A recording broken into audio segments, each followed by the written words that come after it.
So I've got the Midi XT out of the rack, so I thought this would be a good time to have a quick look inside and see what powers this beastie. So the first thing to note about the XT when you think about getting inside it is it has on the top 1, 2, 3 screws. That's just, you can see those there, and then on the bottom it has 3 screws in exactly the same locations.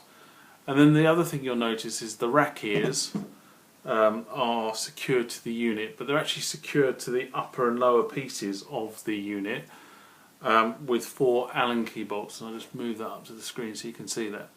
So the first thing we have to do is not reach for a screwdriver, but reach for the Allen keys, and here's one I sized up earlier.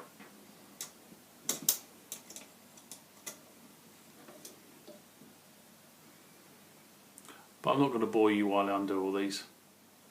So that's the rack ears off, and then we need to now have a look at the screws. Now there is a secret to this, and that is that these 3 screws on the bottom are not actually screws. They are studs for the screws on the top. So you don't take the screws on the bottom off, you take the screws on the top. So this is where I reach for the screwdriver.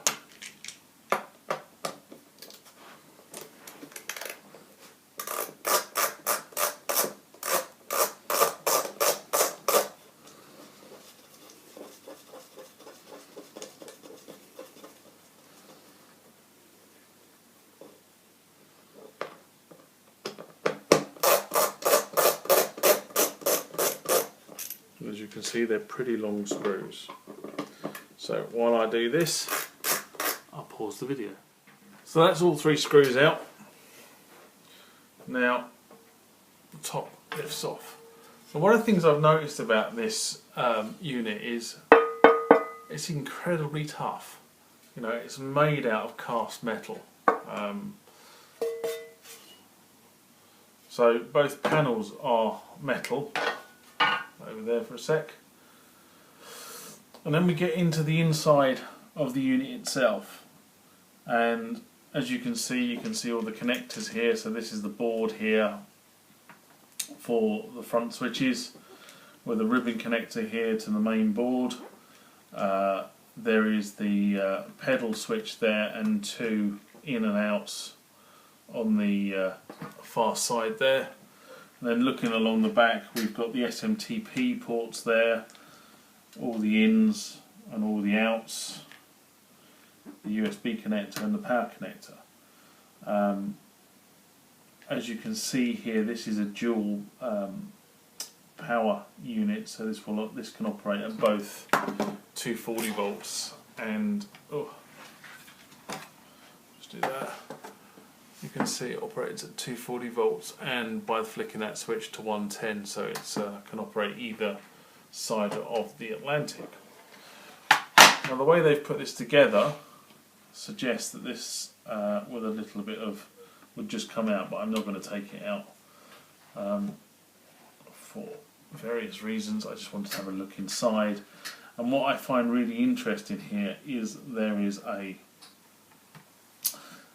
CR2032 battery in here, and I'm not sure, I've never ever seen anything reference in the material and in the books etc. reference a battery being on board in this unit, but it probably does explain quite a few things.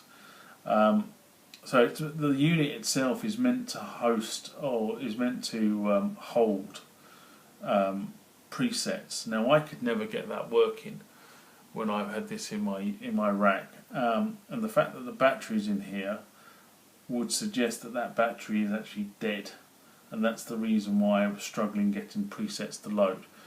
But as I say, what's really interesting about it is I've never seen any reference to the battery or changing the battery in any of the online material that I've viewed about this unit, which is very, very interesting. So if we wanted to further take this to pieces, there are 1, 2, 3, 4, 5, 6, 7, 8, 9, 10, another 10 screws and this board itself would lift out, but I'm not going to go through and do it. I was just being nosy. I wanted to see what was inside. I will change the battery before I close this up though, just to make sure that everything is good. I'm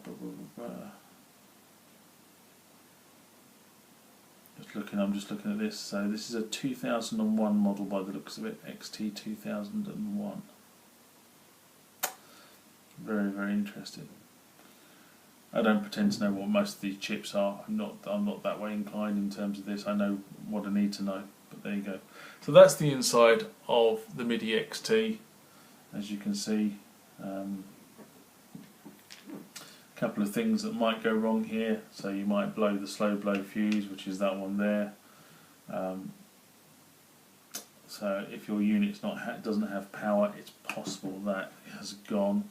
But then you have to ask yourself, why is that blowing? That's obviously the transformer and the power supply. There you go, that's the inside. So I'll put it back together exactly the same way as I took it to pieces. So there you have the unit put back together, ready to go back in a rack.